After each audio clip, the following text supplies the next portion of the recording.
Phone அடிச்சிச்சுரா என்னன்னு போய் பாருடா, போன் அடிச்சிச்சு என்னன்னு போய் பாரு. அப்படி வர்றாங்க, இல்ல ரெஸ்ட் ரூம் போயிட்டு வாஷ்ரூம் போயிட்டு வர்றாங்க, உங்களுடைய போன் அடிச்சிச்சு என்னன்னு பாரு அப்படிங்கறத எப்படி சொல்லுவீங்க? உங்களுடைய போன் அடிச்சிச்சு அப்படிங்கறத ரன்ன டெலிபோன், ரன்ன டெலிபோன்.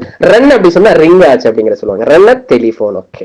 வெதர் கிளைமேட்டுக்கு வந்துட்டு அரபிக்ல தக்ஸ் என்ன சொல்லுவாங்க? தக்ஸுன், தக்ஸ் தக்ஸ். ஓகேங்களா? இது எல்லா டயலாக்லயுமே எப்படி சொல்லுவாங்கன்னா தக்ஸுன் தான் சொல்லுவாங்க.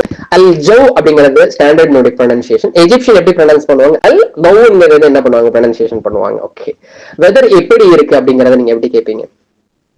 கீஃப் கீஃப் தக்ஸ், கீஃப் தக்ஸ், கீஃப் தக்ஸ். கிளைமேட் எப்படி இருக்குது, வெதர் எப்படி இருக்குது அப்படிங்கறத நீங்க என்ன பண்ணலாம் சொல்லலாம். ஒரு எஜிப்சியன் வந்துட்டு அதுக்கு பதில் சொல்லணும்னு நினைக்கிறாரு. ஒரு எஜிப்சியன் வெதர் எப்படி நீங்க கேக்குறீங்க, ஒரு எஜிப்சியன் பதில் சொல்றாரு எப்படி சொல்லுவாரு? அத்துன்யா ஹார் அவி, அத்துன்யா ஹார் அவி. செம்ம ஹாட்டா இருக்கு. கிளைமேட் எப்படி இருக்குது? செம்ம ஹாட்டா இருக்குது. அத்துன்யா ஹார் அவி.